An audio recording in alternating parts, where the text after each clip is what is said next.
रात में जीजा ने दरवाजा बंद किया तब मैं। नमस्ते दोस्तों, स्वागत है आपका एक बार फिर से हमारी आज की कहानी जीजा साली में।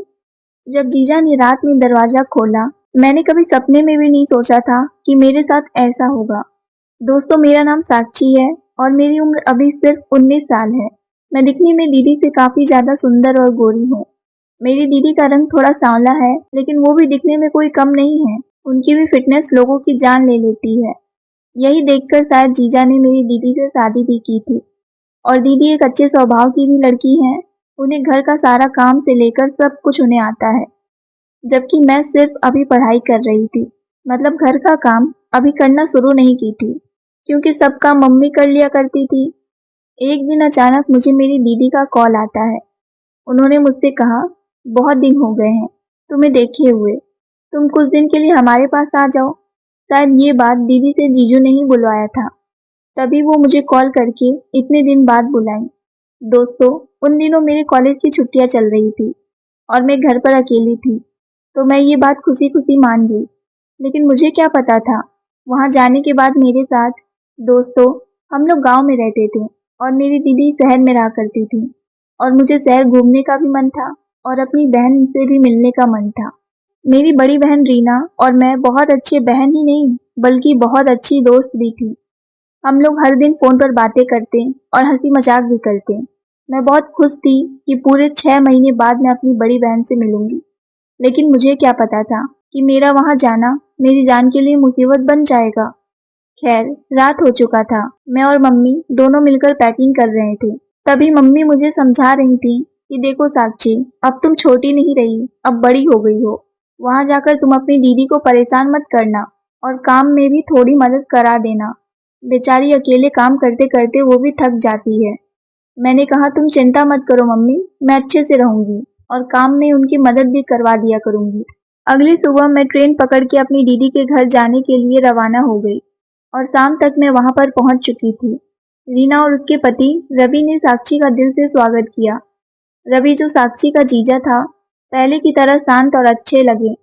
तब साक्षी अपनी दीदी के घर पहुंची तो शाम हो चुका था और उसकी दीदी उसके लिए बहुत अच्छे अच्छे खाने बनाए थे, जैसे कि खीर पूरी और छोले की सब्जी। रात के खाने पर तीनों ने मिलकर ढेर सारी बातें की और पुरानी बातों को याद की।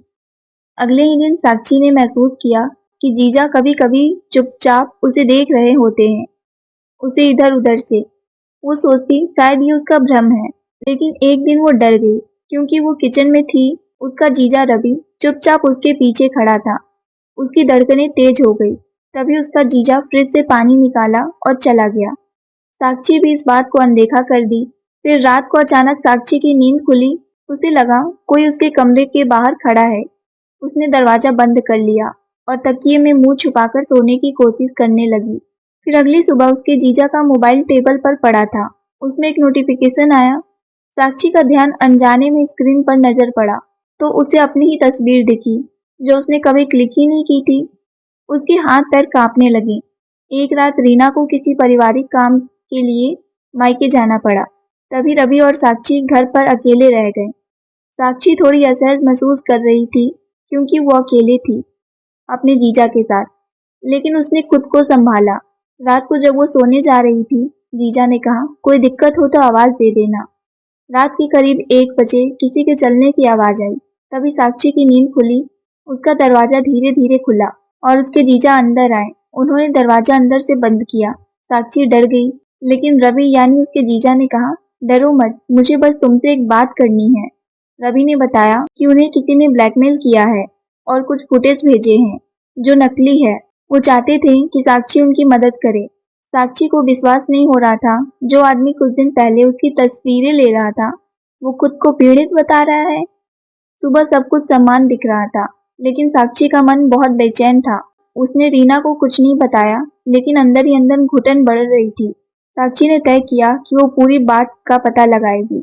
उसने सोचा जब वो घर पर अकेली होगी, तब जीजा के कमरे की तलाशी लेने का फैसला किया। उसने ठीक वैसा ही किया। जब उसने कमरे की तलाशी ली, तो उसे एक फोल्डर मिला, जिसमें कुछ दस्तावेज थे और एक चिट्ठी, जो सब कुछ बदलने वाली थी। चिट्ठी पढ़ते ही साक्षी का चेहरा सफेद पड़ गया। वो डर गई थी। उसके जीजा उसे फंसा रहे हैं क्या? ये चिट्ठी शायद उसी के लिए है। लेकिन जब उसने आगे पढ़ा तो उसकी जान में जान आई। उसमें लिखा था, यदि तुम ये पढ़ रही हो तो समझो कि मुझे फंसाया जा चुका है। मुझ पर जो भी आरोप लगेंगे वे झूठे हैं। रवि के कॉलेज के दिनों कुछ पुरानी तस्वीरें और ईमेल भी उस फोल्डर में थे। उससे पता चला कि कोई पुराना दुश्मन अब वापस आया है और उन्हें बदनाम करने की कोशिश कर रहा है। साक्षी ये सब पढ़कर बहुत हैरान हो चुकी थी। वो ये सच में अपने जीजू के बारे में गलत सोच रही थी कि उसके जीजा उस पर गलत नजर से देख रहे हैं। लेकिन उसे क्या पता था कि वो बेचारे कितने परेशान हैं।